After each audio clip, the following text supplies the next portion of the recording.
So how'd that analysis go? Did you find as many skill words as you did for ideas and development? Are you already doing most of that? Probably so.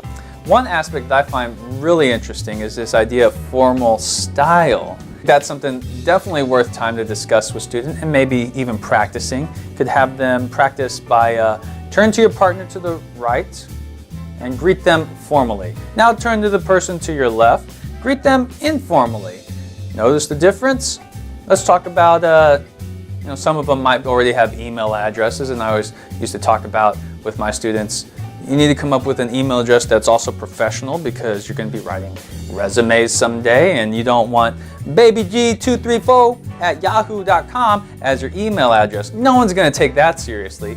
Pronouns are something also to discuss with. What are your rules for pronouns in a formal essay? After you write your first draft, go through, circle all the pronouns you use. Is it full of pronouns? Do you say I think, I believe a lot? Cut that out for a formal essay. And definitely no text talk. Now let's talk about recipes for reading. Now to come up with a recipe for reading, we gotta look at the raw materials from the prompt and the raw materials taken from the rubric. That will give us a good idea of what we need to pay attention to from the passages we're given in order to incorporate the right materials in our writing recipes. So for instance, here is our checklist for narrative. Gives us lots of good details we need to consider as we're reading the narrative passages. And I always like the simple circle, underline, star strategy.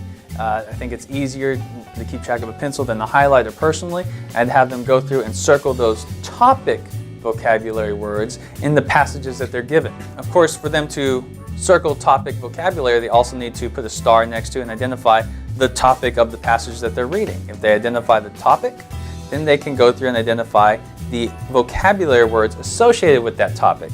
And now they can go through and say, okay, well, what vocabulary words are they using that's really associated with railroads? Because I might want to use that vocabulary in my own writing. Topical vocabulary about railroads, that'd be like caboose, engineer, engine, steam engine, tracks. And then, of course, find examples of descriptive details or setting details that they can also use in their own narrative. And of course, you can't do it during the assessment, but as you're practicing your writing leading up for assessment, when students are reading anything and annotating using a circle, underline, star strategy or any other strategy that you might prefer in your classroom, always give them a chance to discuss what it is they annotated with an elbow partner, or at least summarize it to an elbow partner. It's a good check for understanding. It's a good formative assessment. You can walk around and listen in on them, make sure everybody kind of got the idea, has the same understanding of the passage, or maybe they found out something that no one else thought about.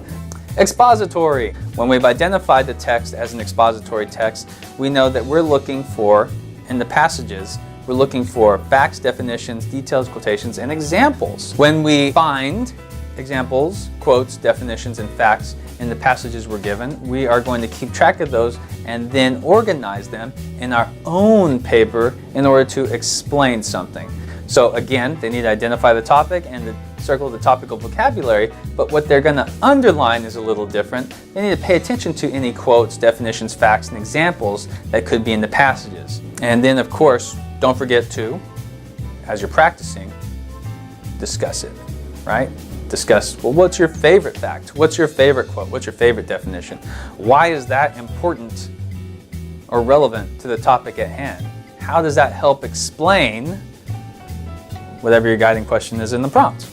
Last but not least, persuasive argumentative. Similar to expository, we have those text-based evidence. When we're reading a persuasive argumentative paper, it has some different ingredients. When we're looking at professional essays, we want to identify what the writers identify, the claims in each paragraph that are supported using evidence and reason that support the stance. So that's the hierarchy we've created here. You might have a different one and adjust as you see fit. This is just my suggestion. You have the author's initial stance or thesis, and then that stance is supported by a series of claims. Each claim has supporting evidence, anything text-based from another passage, and that evidence is elaborated on using extensive reasoning. And that reasoning aspect of the writing connects the evidence and claim back to the original stance in order to support it or persuade someone. Let's talk about recipes for writing. So now that we have all these ingredients, we dissected the raw prompts, and we understand the recipes for actually doing the reading part, how do we put all that together to cook up some writing? So let's start with a narrative recipe for writing. So the ingredients need to include characters, setting, and it's something that's specifically listed on the rubric as a suggestion, but I think it's a good one. Include some dialogue between the characters, or maybe some internal dialogue at least, and that all needs to come together or be organized into a good plot. And then, of course, heat until ready to serve. Now, how do you know your narrative is done?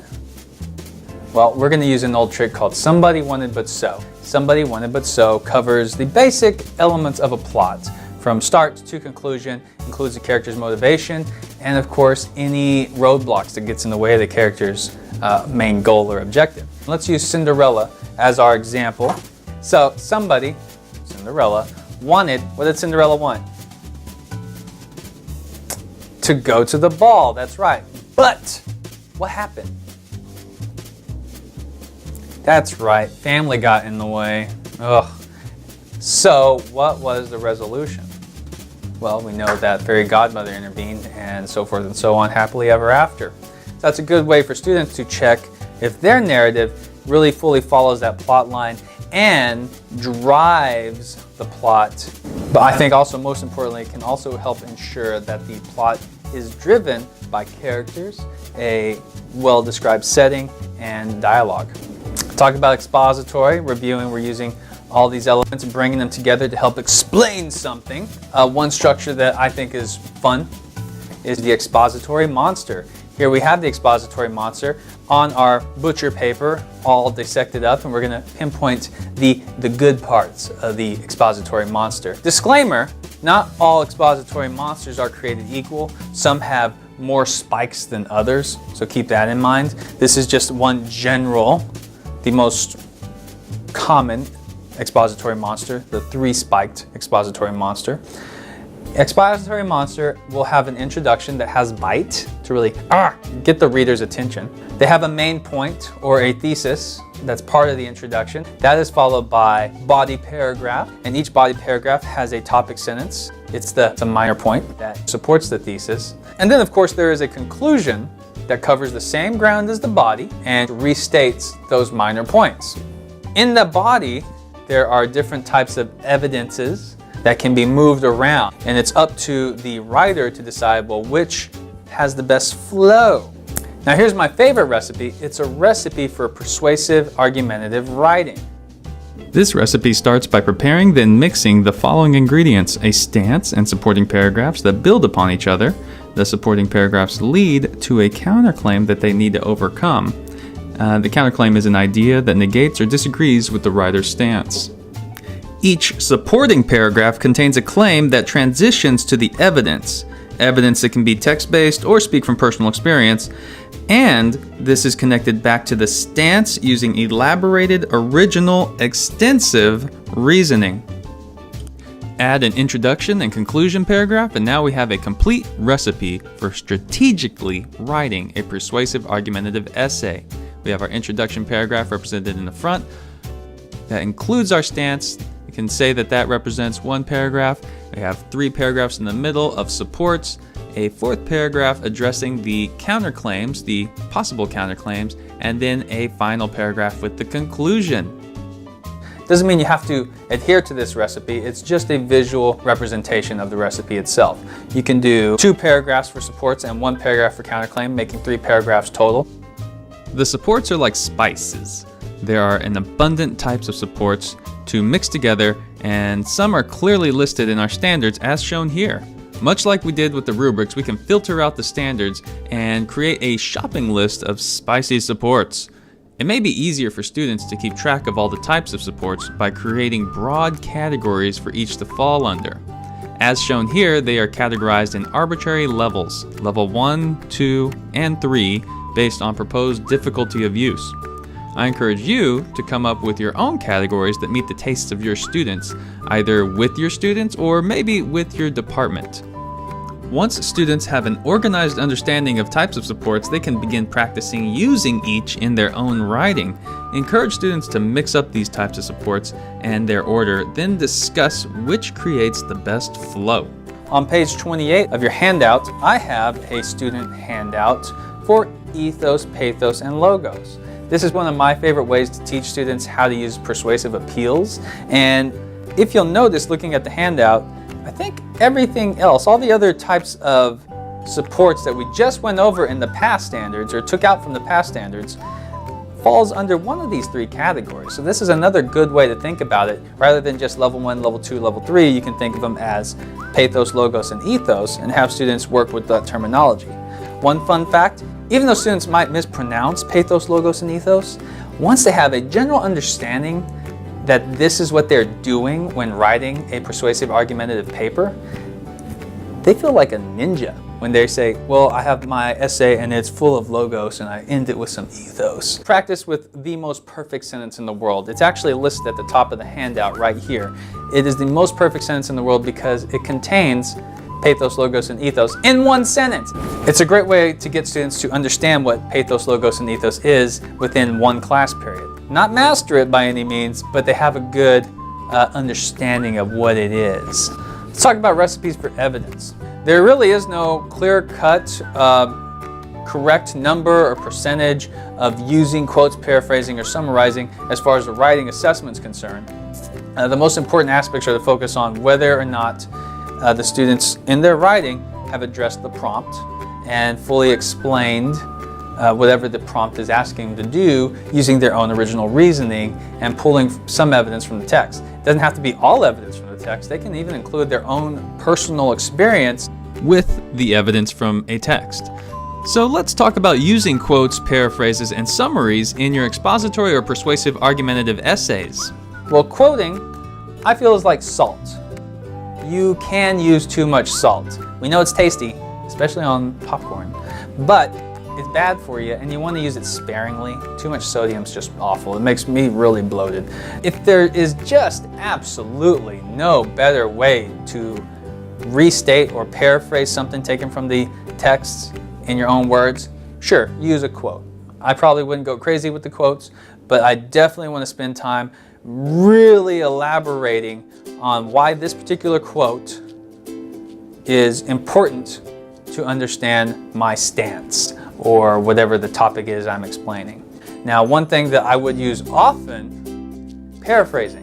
It's kind of like garlic or rosemary. You can never have too much. I mean, unless you're on a date, because then they're not going to get close to you if you have too much garlic. But who wants to be with someone that doesn't like garlic, right? You want to use paraphrasing a lot. That should be like your main go-to spice when you're mixing up your writing, right? Paraphrase often and only paraphrase on a main point in an article. Now, when you're using the entire article, that's a summary. And really, that's a dessert. That really should just be used for, well, just your writing. Summaries are the conclusion of your writing. So stick to whatever you're writing and summarize just your main points. Another frequently asked question is how to cite properly. There's no MLA, APA, Chicago, there's none of that in the writing assessment. If you want to refer to the passage, you can open with according to the passage or according to insert title here, and then follow that up with either a direct quote, although you heard my disclaimer on that, or your extensive paraphrasing. Make sure in that paraphrasing, you're explaining how this connects, how this information that you're taking from the text connects to the topic or helps to defend your stance. A couple more key things to add here, along with the raw materials, something to practice with. You have raw student samples taken from achievethecore.org. You have a raw sample for narrative, expository, and persuasive argumentative that students can read, and I think it would be great if they read these, went by and highlighted what they liked, what they didn't like, and gave them a grade based on the rubric, so they can actually practice grading using that rubric too. That way they have a better understanding of what's expected out of them because they're actually using the rubric, not just dissecting the raw materials, but then putting it into practice. And you can get more of those at achievethecore.org. I included in the handout the full prompt from achievethecore.org, not just the prompt, but also the supporting articles that go along with it if you want to use those to practice with in class too. So, hope you enjoy that.